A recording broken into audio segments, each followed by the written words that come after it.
It's a good lifestyle. I mean, we get sent to France, from Metcalfe down in Cannes, we get flown over to Washington to meet the Discovery people. I got to meet a lot of my heroes, and also having enormous amount of creative freedom was great. But now Andy Kershaw is going to introduce the next band. Andy. I mean, when you can't hear what's coming, and when you can't see very well what's coming, I mean, crossing the road becomes seriously dangerous.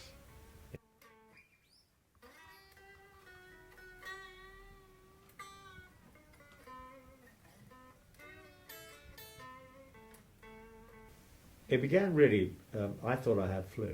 I just thought I had flu. I was very cold, I was very shivery, sneezing, not feeling good. So I went to a late night A&E department, and sure enough, they thought I had flu as well. And so I said to my wife, well, we'll just take him home, put him in bed. I'm sure he'll be all right in a couple of days. But that's not what happened. The next time I woke up was 3 weeks later, and I'd been in a intensive care ward in hospital with meningitis, and I didn't know anything about meningitis. I had been put into an induced coma because I was fitting so badly, because meningitis attacks the membrane around the brain, and I was fitting so badly that they put me into a coma to stop me hurting myself more. So I'd lain there for 3 weeks. I'd lost 2.5 stone. It was immediately obvious to me that I'd lost a lot of my hearing, and the eyesight in this eye. And that was pretty quick realization. So I can see if I look straight at you, I can see from there to about there, I guess. Okay, I mean, you can work this out when you're watching this, how much more of that you can see, but that's what I can see.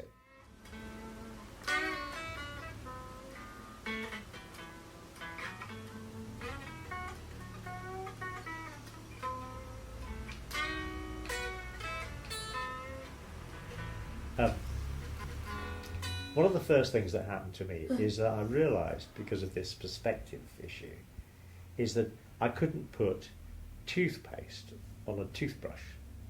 I just kept missing it, which is really stupid. Let's face it. It's not exactly a life-altering experience, this, but it's annoying. So anyway, through somebody who I met, the Association for the Blind came round and tried to talk me through this. I can help you with that immediately. He said, what you do, he said, don't bother with the toothbrush, just squeeze the toothpaste into your mouth. And I thought, that is just genius. I don't know how long it would have taken me to work that out on my own. And yet this guy was actually blind, been blind from birth. And you think, that is a stroke of absolute genius. I mean, thank God somebody told me that, because it was an immediate solution to my problem. In fact, I'm making light of this, because what this guy was there for, and what he helped me with, was the fact that coming from my career, where radio and television, where hearing and seeing were essential elements of what it is I did, is that those qualities, those abilities, defined very much who I was, and my career defined who I was. And so suddenly having those things taken away from you, apart from the inevitable physical difficulties, caused huge psychological difficulties too. I think the help I got, the actual support that came my way, was really, really valuable. And I thought that worked very well. I thought I got a good service that way. And I thought the NHS kicked in a major way. And I think that that was really good. And I will always be grateful for that. Will always be grateful for that.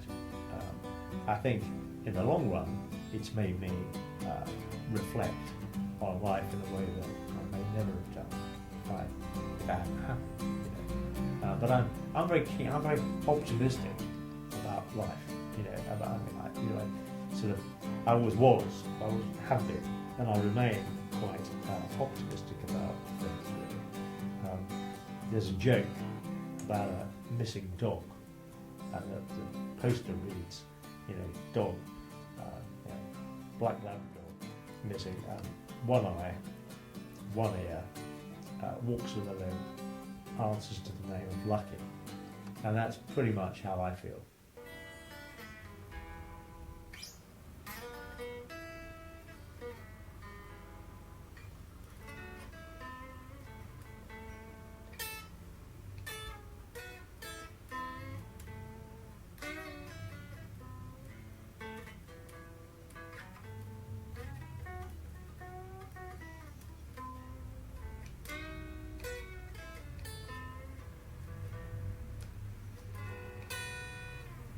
Yes, that was it really.